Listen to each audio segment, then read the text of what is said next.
Delhi NCR में बारिश का येलो अलर्ट जारी है। यूपी के कई जिलों में बारिश की संभावना है। मौसम का बड़ा अपडेट आपको दे रहे हैं। कई इलाकों में हल्की से मध्यम बारिश हो सकती है। मौसम विभाग के अनुसार धूल भरी आंधी चलने की भी संभावना मौसम विभाग ने जताई है। मौसम हालांकि दिल्ली एनसीआर में सुहाना हो गया है, लेकिन अब भी बारिश की बूंद के लिए दिल्ली एनसीआर के लोग इंतजार कर रहे हैं।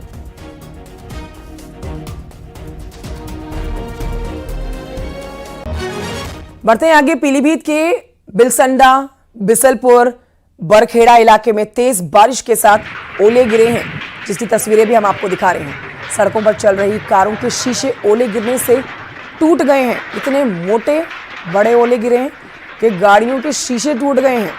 बारिश की वजह से बिजली सप्लाई पर असर देखा गया है।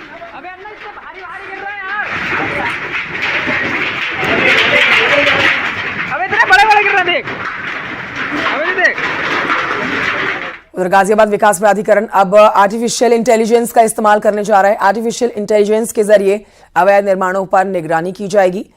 जीडीए के अधिकारियों और कर्मचारियों को ट्रेनिंग दी जा रही है। इसके लिए सैटेलाइट के जरिए अवैध निर्माण की पहचान की जाएगी। जीडीए ने जियोट्रिक्स एनालिटिक्स प्राइवेट लिमिटेड के साथ डील की है। आर्टिफिशियल इंटेलिजेंस से भूस्थानीय निर्देशन के जरिए जियोट्रिक्स सॉफ्टवेयर से अवैध निर्माण की पहचान की जाएगी। अवैध फ्लोर बनाने की शिकायत आती है, उसको रोकने के लिए हमने एक संस्था का चयन किया। ये हम सीएसआर के माध्यम से ही करा रहे हैं इसको। और इसका तरीका ये है कि हर 3 महीने के इंटरवल पे ये सैटेलाइट इमेजरी प्राप्त करके एआई के माध्यम से उसका एनालिसिस किया जाएगा कि कौन सी ऐसी जगह है जहां पहले कोई निर्माण नहीं दिखाई दे रहा था और वर्तमान में निर्माण किए जाने के चिन्ह उसमें दर्शित हो रहे हैं।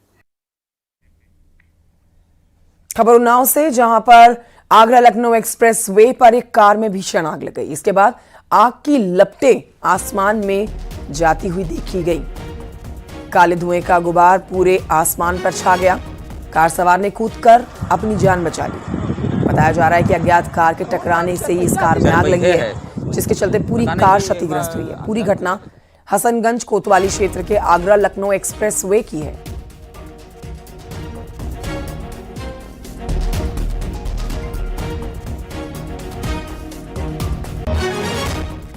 उधर गोरखपुर में एक स्टील प्लांट में आग लगने से एक मजदूर को बुरी तरह से झुलसने के बाद अस्पताल में भर्ती कराया गया। गीड़ा सेक्टर 23 में स्टील प्लांट में अचानक से तेज धमाका होता है, जिसके बाद मजदूरों ने भागकर अपनी जान बचाई, लेकिन एक मजदूर को अस्पताल में भर्ती कराया गया है। उसके घायल होने की खबर मिल रही है। बताया जा रहा है कि धमाका स्क्रैप भट्टी के खराब सिलेंडर के अंदर हुआ है। तो स्क्रैप भट्टी में जब एक खराब सिलेंडर डाला गया तो जोरदार धमाका हुआ। आग में पड़ते ही सिलेंडर में ब्लास्ट हो गया। आग की चपेट में स्क्रैप भी आ गया। फिलहाल घायल को अस्पताल में भर्ती कराया गया है। इलाज जारी है।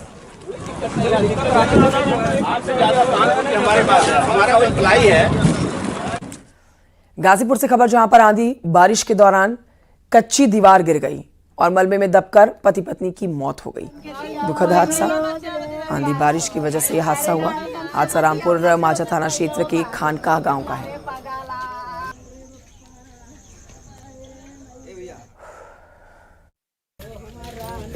एकाएक दीवार पलट गई और ये दोनों दंपति उधर से घर सामान लेने के लिए इस घर में आए थे और अचानक कोई दोनों लोग उसी वक्त वहाँ थे और उसी समय दीवार पलटी और दोनों लोग उसमें दब गए।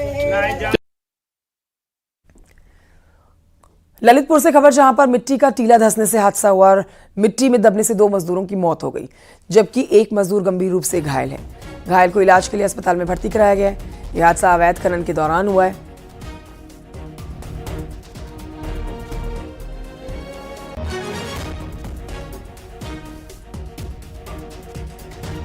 उधर कुशीनगर में पुलिस की पशु तस्करी के आरोपियों के साथ मुठभेड़ हो गई और गोली लगने से 2 बदमाश घायल हो गए। पुलिस ने 2 घायलों के साथ ही 3 बदमाशों को गिरफ्तार किया। 3 बदमाश पुलिस की गिरफ्त में आए हैं। घायल हुआ प्रदीप भारती 25,000 का इनामी है।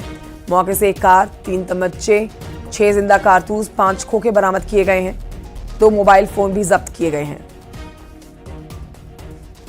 अरशद खान के ऊपर कुल 10 अभियोग पंजीकृत हैं। इनके पास से एक टाटा टियागो यूपी 57 DW 4035, 3 अदद अवैध तमंचा 315 बोर, 6 अदद जिंदा कारतूस 315 बोर, 5 अदद होका कारतूस 315 बोर व 2 अदद मोबाइल फोन भी बरामद हुए हैं। दोनों ही घायलों को पुलिस अभिरक्षा में चिकित्सीय उपचार हेतु भेजा गया है। गिरफ्तारी व बरामदगी के संबंध में सुसंगत धाराओं में अभियोग पंजीकृत कर आवश्यक विधिक कार्रवाई की जा रही है। लखनऊ में पुलिस का लूट के आरोपियों के साथ भी एनकाउंटर हुआ है। गोली लगने से 2 आरोपी मोनू राजपूत और महेश रावत घायल हो गए हैं। दोनों बदमाशों को इलाज के लिए सीएचसी में भर्ती कराया गया है। कुछ दिन पहले इन बदमाशों ने विपुल खंड और विवेक खंड में पर्स स्नैचिंग की वारदात को अंजाम दिया था। आरोपियों के कब्जे से तमंचा, कारतूस, बाइक, लूट का सामान बरामद हुआ है। करे हैं अभी प्रथम दृष्टया इनसे जो पूछताछ करी गई, इनके द्वारा बताया गया इन पे कई मुकदमे हैं। ये कुछ दिन पहले जेल से रिहा हुए हैं और इसीलिए इस तरह की घटना कर रहे थे। ये शातिर अपराधी हैं और पहले भी इस तरह की कई घटनाएं कर चुके हैं और इस तरह की घटनाएं लखनऊ में करने का ये लोग प्लान बना रहे थे, जहां हमारी पुलिस ने इन्हें पकड़ लिया है। इन्हें अभी प्राथमिक उपचार के लिए सीएचसी में भिजवा दिया गया है। विधिक कार्रवाई प्रचलित है। खबर बहराइच से, जहां पर अवैध अतिक्रमण के खिलाफ कार्रवाई जारी है। भारत नेपाल बॉर्डर किनारे बने हुए 2 और अवैध मदरसे जो हैं वो जांच में पकड़े गए हैं। इसके बाद टीम ने मदरसों को सील कर दिया है। हालांकि एक मदरसा सरकारी जमीन पर बना हुआ पाया गया। बता दें आपको, बहराइच में अब तक लगभग 12 मदरसों की जांच की गई है। 8 मदरसों की जांच के दौरान अवैध पाए जाने के बाद इन्हें सील किया गया है। बाकी 139 अवैध अतिक्रमण को खाली कराया गया है। बहराइच में लगातार एक्शन देखा जा रहा है।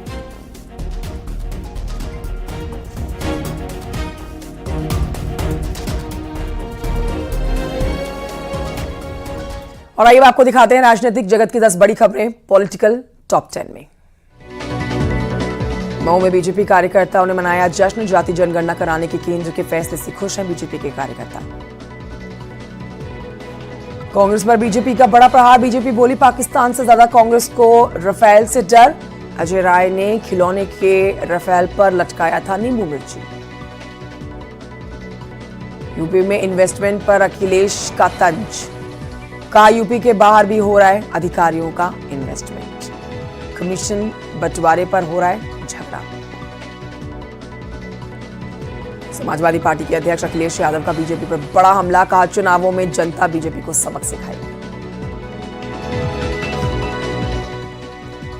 कोंडा में सपा महासचिव शिवपाल यादव का बयान। कहा, बीजेपी की सरकार में सिर्फ हिंदू मुसलमान हो रहा है।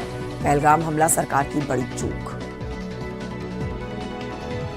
पहलगाम हमले को लेकर अरशद मदनी का बड़ा बयान। कहा, इस्लाम इसकी इजाजत नहीं देता। पहलगाम में जो कुछ हुआ वो गलत।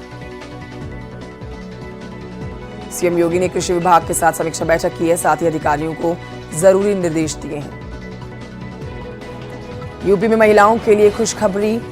आउटसोर्स भर्तियों में महिलाओं को मिलेगी प्राथमिकता। विधवा, तलाकशुदा और निराश्रित महिलाओं को दी जाएगी वरीयता। असदुद्दीन ओवैसी का पाकिस्तान पर बड़ा बयान। कहा, पाकिस्तान एक नाकाम मुल्क। पाकिस्तान को मुंहतोड़ जवाब देने का वक्त आ गया है। और रक्षा मंत्री राजनाथ सिंह की पाकिस्तान को चेतावनी। पीएम की कार्यशैली से सब परिचित है। जैसा आप चाहते हैं वैसा ही होगा।